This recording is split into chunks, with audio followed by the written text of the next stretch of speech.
Hello Swatantra TV viewers. I am Mahima, welcoming you to our English Bulletin with latest news, updates and analysis.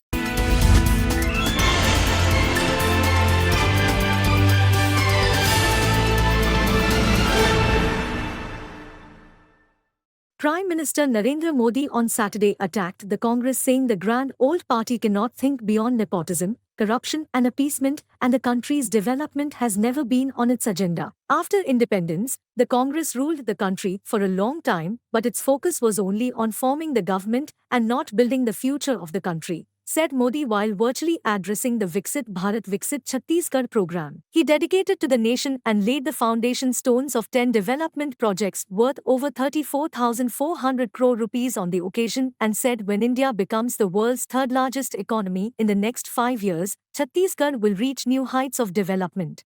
The Congress thought was only to form a government while taking the country forward was never on their agenda, he said. PM Modi said those who are only busy making the future of their sons and daughters can never think about your sons and daughters. The previous Congress government in Chhattisgarh had stalled the construction of houses for the poor, but the new BJP government has expedited it. The BJP registered an emphatic win over the Congress in the recently held assembly elections to form the government in Chhattisgarh. Modi had held several rallies in the state ahead of the polls.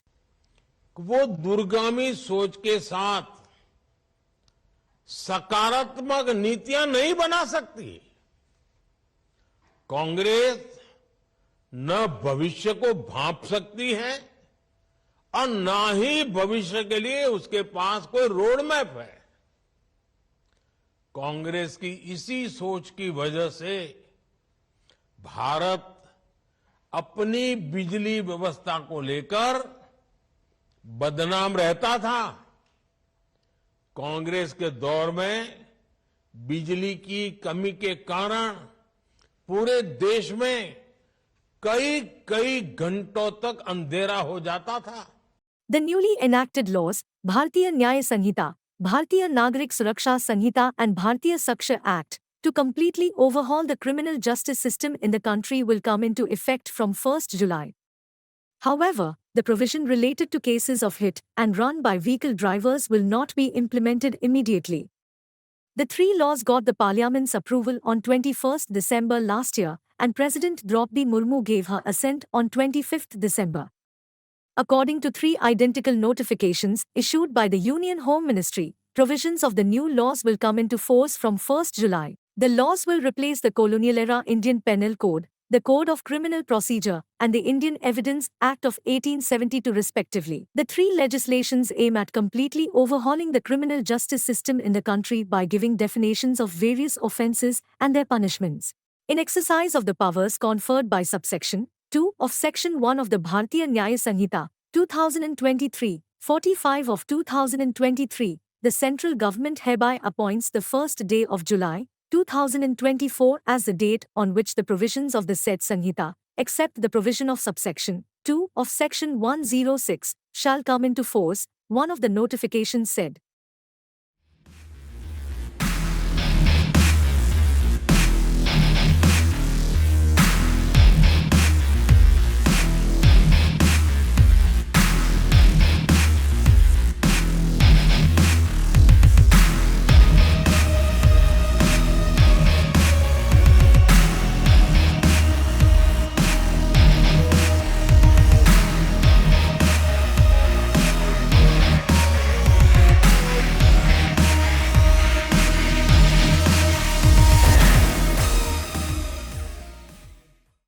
The AAP will contest 4 Lok Sabha seats in Delhi and the Congress 3, the parties said on Saturday, as they announced their seat-sharing arrangements for the national capital, Gujarat, Goa and Haryana. There are 7 parliamentary constituencies in Delhi and all were won by the BJP in the 2019 polls. Addressing a joint press conference here, Congress leader Mukul Vasnik announced that the AAP will contest the New Delhi, the West Delhi, the South Delhi and the East Delhi seats, while his party the Chandni Chowk, the Northeast Delhi and the Northwest Delhi seats. In Gujarat, the AAP will contest from Bharuch and Bhavnagar, while the Congress will field its candidates from the remaining 24 seats in the state. In Haryana, the AAP will contest the Lok Sabha polls from Kurukshetra. The Congress will contest both the Lok Sabha seats in Goa, he said. The Congress will also contest the lone seat in Chandigarh, Vasnik said. Aam Aadmi Party, AAP, leader Sandeep Pathak said the AAP and the Congress have decided to contest Lok Sabha polls separately in Punjab. Vasnik said that even though the two parties will fight on different election symbols, they will work to ensure success on all 7 seats in Delhi. The Congress and the AAP are constituents of the India bloc, formed by opposition parties to take on the BJP in the upcoming general elections. The AAP has already announced candidates for the Baruch and the Bhavnagar Lok Sabha seats in Gujarat. पिछले दिनों में आम आदमी party के साथ लंबी चर्चा हुई और चर्चा के उपरांत भारतीय राष्ट्रीय कांग्रेस और आम आदमी पार्टी के बीच सीटों को लेकर समझौता हुआ है, जिसको आपके समक्ष यहां पर मैं रखने का काम करूंगा। मुझे खुशी है, 2 महत्वपूर्ण राजनीतिक दल इंडिया गठबंधन के आने वाला लोकसभा चुनाव का पूरा जिम्मा एक साथ संभालेंगे और जिस तरह की परिस्थितियां आज मुल्क में बनी है, जो चुनौतियां हमारे लोकतंत्र और हमारे संविधान के सामने बनी है, उनका मुकाबला करने के लिए इंडिया गठबंधन पूरी तरह से सशक्त तरीके से उसका मुकाबला करने के लिए तैयार है और उसी कड़ी में आम आदमी पार्टी और कांग्रेस पार्टी का सीटों को लेकर समझौता हुआ। दिल्ली लोकसभा में 7 सीटें हैं, आम आदमी पार्टी 4 पे लड़ेगी। वो 4 सीटें नई दिल्ली, वेस्ट दिल्ली, साउथ दिल्ली और ईस्ट दिल्ली। कांग्रेस पार्टी 3 सीटों पर दिल्ली में चुनाव लड़ेगी, चांदनी चौक, नॉर्थ ईस्ट और north west. In a major development ahead of the upcoming assembly elections in Andhra Pradesh, Telugu Desam Party chief N. Chandrababu Naidu and Jana Sena President Pawan Kalyan jointly released the first list of candidates on Friday. The TDP announced 94 candidates while Jana Sena announced 5 candidates. Film actor and politicians Pawan Kalyan-led Jana Sena is set to contest in 24 assembly seats and 3 parliamentary seats. Speaking at a press conference at Undvalli in Andhra Pradesh, Naidu claimed that there is a strong partnership between TDP and Jana Sena. He stated that Jana Sena's participation strengthens the coalition and expresses confidence in their combined performance. Interestingly, Pawan Kalyan hinted at the possibility of a broader alliance by stating that the seat allocation was done keeping BJP in mind.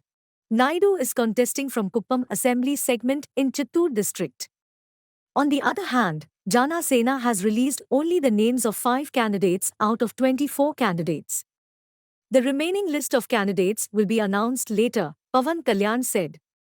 The 5 candidates Jana Sena released are Nadendra Manohar from Tenali, Lokam Madhavi from Nellimalla, Koratla Ramakrishna from Ankpalli, Bathula Balram Krishna from Rajnagaram and Pantam Nanaji from Kakinada Rural.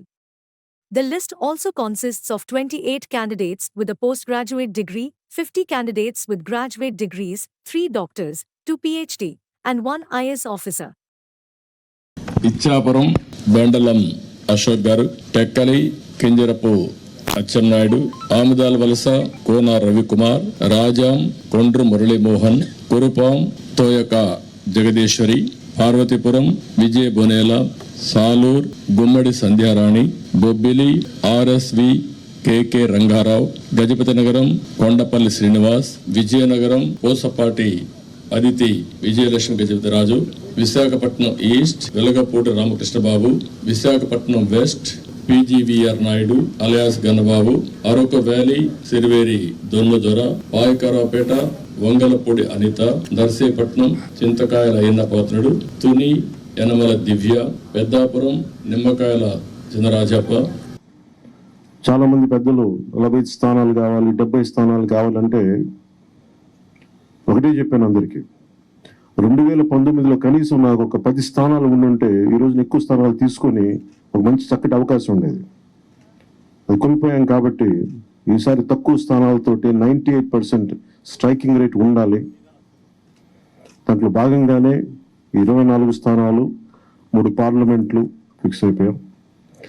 అలాగే 24 స్థానాలు కనిపిస్తున్నాయి, కానీ జనసేనకి మనం చూడాల్సింది 3 పార్లమెంట్లో ఇంకొక అదనంగా ఇంకొక 18 నుంచి 20 దాకా స్థానాలు అధికంగా యాడ్ అవుతాయి. సో దాదాపు ఒకలా చూస్తే జనసేన అందరూ అనుకున్నట్టుగా ఒక 40 స్థానాల్లో పోటీ చేస్తున్నట్టు లెక్క. 3 పార్లమెంట్తో కలుపుకొని. నేను కూడా ఈ అలయన్స్ బలంగా ఉండాలి, టీడీపీ జనసేన అలయన్స్ బలంగా ఉండాలి అంటే నేను కూడా ప్రత్యేకించి భారతీయ జనతా పార్టీని దృష్టిలో పెట్టుకొని కూడా నా సీట్లని కుదించుకోవడం జరిగింది. YSRCP ridicules Pawan Kalyan for accepting few seats in alliance with TDP. Government advisor and YSRCP General Secretary Sajjala Ramakrishna Reddy said that he felt pity for Jana Sena chief Pawan Kalyan. Speaking to the media on Saturday, Sajjala alleged that TDP has selected Jana Sena candidates for the forthcoming assembly elections. The Jana Sena chief had degraded himself by accepting seats thrown by TDP chief N. Chandrababu Naidu for the forthcoming elections. He wondered why Pawan should not take the post of TDP vice president. Furthermore, Ramakrishna Reddy expressed sympathy for Pawan Kalyan's supporters as they are forced to find their leader in such a pitiable situation. Ramakrishna Reddy reiterated his faith in the YSRCP's ability to win the next elections by highlighting their strength and vision for the state, and he questioned Pawan Kalyan how he will fight against the formidable YSRCP in elections with just 24 seats. ఒక party ఎట్లుండాలి రాజకీయ party అని జగన్మోహన్ రెడ్డి గారు చూపిస్తే ఒక outfit ఏదో పెట్టుకుని ఇది రాజకీయ పార్టీ అని చెప్తున్నది, ఏదైతే జనసేన అంటున్నారు. ఇంత దరిద్రంగా ఇట్లా కూడా ఉంటారా అనేది చూడాలంటే ఆయన్ని పవన్ కళ్యాణ్ గారిని చూస్తే కనపడుతుంది. అందుకోసమే మీరు గమనిస్తే పార్టీ స్ట్రక్చరు ఏర్పాటు చేసుకోవడానికి కానీ 175 నియోజకవర్గాల్లో ఒక ఇన్ఛార్జిని పెట్టుకునే ప్రయత్నం కానీ, అలాగే పార్టీ తరఫున కింద కమిటీలు వేయడం కానీ ఎందుకు చేయలేదంటే రేపు డిమాండ్ పెరుగుతుంది, చంద్రబాబు నాయుడుకి ఇబ్బంది కలుగుతుందని. జస్ట్ ఊరికే పార్టీ పేరు, గాజు గ్లాస్ గుర్తు ఈ 2 పెట్టుకున్నాడు. అండ్ నేను ఇంతకుముందు అన్నట్టు 100% ఓన్డ్ సబ్సిడరీ కింద చంద్రబాబు నాయుడు అందరిని డిసైడ్ చేస్తాడు. ఇక్కడ విమర్శలను అక్కడ తీసుకెళ్లొచ్చు. అది ఇంకా ఆలోచించుకోవాల్సింది ఈయన మీద హోప్ పెట్టుకుని పవన్ కళ్యాణ్ మీద ఇన్నాళ్ళు కలలు గంటూ వచ్చిన వాళ్ళు ఎవరైనా ఉంటే వాళ్ళు ఆలోచించుకోవాలి వాళ్ళ పరిస్థితి ఏంది. Vis Steel plan to sell land parcels to ease its debt burden. Rashtriya Ispat Nigam Limited, the corporate entity of Visakhapatnam Steel Plant, is initiating the sale of non-core surplus freehold land parcels in Visakhapatnam in a bid to ease its debt burden. With the aim of trimming its debt, RIL has put forward a proposal to sell 13.89 acres of non-contiguous land plots, totaling 111 plots grouped into 19 blocks, through an auction process. In response to mounting debt challenges, RIL has taken proactive steps to address its financial situation. The company, burdened with an estimated loan of 22,000 crore rupees and an annual debt servicing obligation of around 3,000 crore rupees, has opted to leverage its non-core assets by soliciting bids for the sale of surplus land parcels. The 13.89 acres of land earmarked for sale are scattered across Visakhapatnam's HB Colony, Madila Plain, Auto Nagar, and Pedgantera areas. The disposal process is being facilitated by NBCC India Limited, which has been appointed as the technical transaction advisor for the auction. Interested parties have the opportunity to inspect the properties until 5th March, with a pre-bid meeting scheduled for 28th February. The e-auction is slated to commence from 14th March onwards. In addition to the land sale, RIL has unveiled plans to divest its Rs 2,350 crore forged wheel plant located in Raebareli, Uttar Pradesh, to the Indian Railways. This strategic move aligns with the company's broader efforts to streamline its operations and unlock value from its assets. Furthermore, RIL is actively pursuing avenues to secure a captive mine to fulfill its iron ore requirements for the steel plant.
Alexei Navalny's mother has been told to agree to a secret burial for the Putin critic within 3 hours, Navalny's spokeswoman says. Alexei Navalny, prominent critics of Russian President Vladimir Putin, died in prison. Otherwise, she was told, he would be buried at the Arctic Circle penal colony where he died a week ago. Navalny's mother has said she had been forced to sign a death certificate saying he died of natural causes. Navalny died on 16 February. Prison officials said he had fallen ill following a walk. Navalny's spokeswoman said the opposition leader's mother, Lyudmila, had refused to negotiate with the authorities as they are not authorized to decide how and where her son should be buried. She is demanding compliance with the law, according to which investigators are obliged to hand over the body within 2 days of establishing the cause of death, Kira Yamish said. These 2 days are due to expire on Saturday.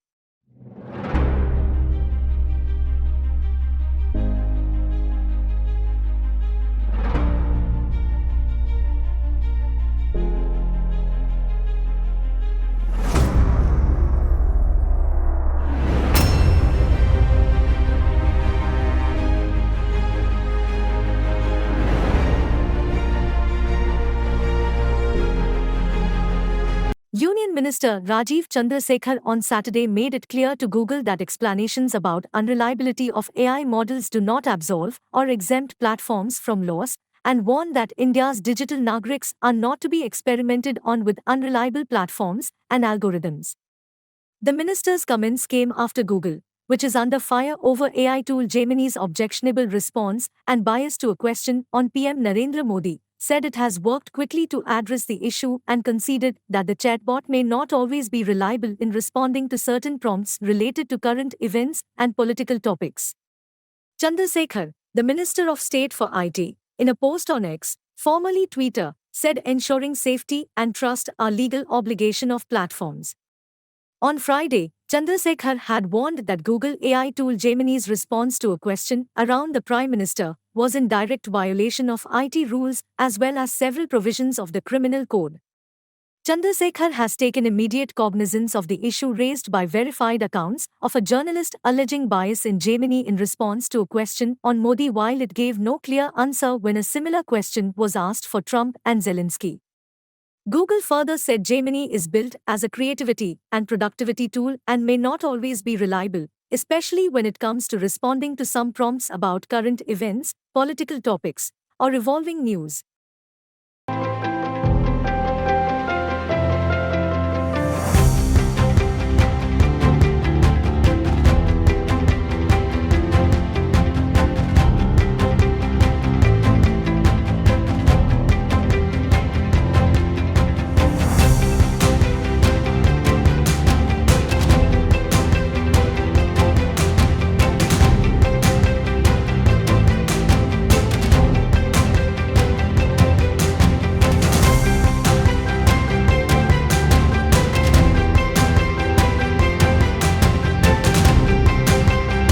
Billionaire Gautam Adani on Saturday met Uber CEO Dara Khosrowshahi, who is currently on a visit to India, and hinted at possible future collaborations between his conglomerate and the ride-hailing app.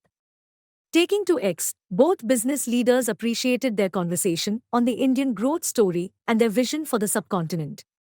The Uber CEO said he met the head of ports to energy conglomerate over breakfast for an absolutely terrific conversation. He also highlighted the mobility service provider's commitment to accelerate EV transition in India. Adani also posted pictures of the meeting, but the two did not say where the meeting took place. The pictures seem to suggest the meeting took place at Adani Group's headquarters in Ahmedabad. The Uber CEO arrived in India earlier this week. During this time, the ride-sharing platform Uber on 22 February signed a Memorandum of Understanding (MoU) with Open Network for Digital Commerce to explore an integration with the network to expand the range of mobility offerings on the Uber app. The partnership with ONDC, a non-profit private organization founded by the Indian government's Department for Promotion of Industry and Internal Trade, is expected to advance Uber's objective of providing all Indians with dependable, safe, and reasonably priced rides. Adani Group is investing $100 billion across businesses, including in energy transition, over the next decade. It is building 10 GW of solar manufacturing capacity as well as a giant farm to generate electricity from sunlight. It is also investing in battery swapping and EV charging stations.